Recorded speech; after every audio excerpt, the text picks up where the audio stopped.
ఇక్కడ నుంచి మనం బ్లౌజ్ లెంత్ మార్క్ చేసుకోవాలి.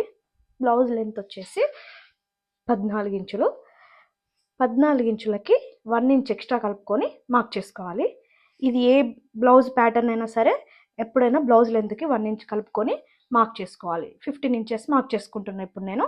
ఇక్కడ కూడా సేమ్ డిస్టెన్స్లో కొంచెం గ్యాప్ ఇచ్చి మార్క్ చేసుకున్నా. స్ట్రైట్గా ఒక లైన్ డ్రా చేసుకుంటున్నా.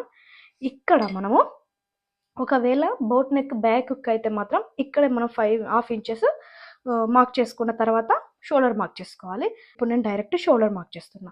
షోల్డర్ వచ్చేసి 14 ఇంచెస్. 14 ఇంచెస్కి డివైడెడ్ బై 2 చేస్తే ఎంత? 7 ఇంచెస్.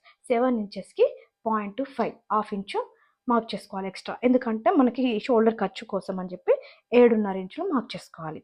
సో కింద గ్యాప్ ఇచ్చి కూడా ఇక్కడ కూడా 7.5 మార్క్ చేశాను. ఎప్పుడు కానీ బోట్ నెక్ కానీ హై నెక్లకు కానీ ఫుల్ షోల్డర్ మార్క్ చేసుకోవాలి. డౌన్లో వచ్చేసి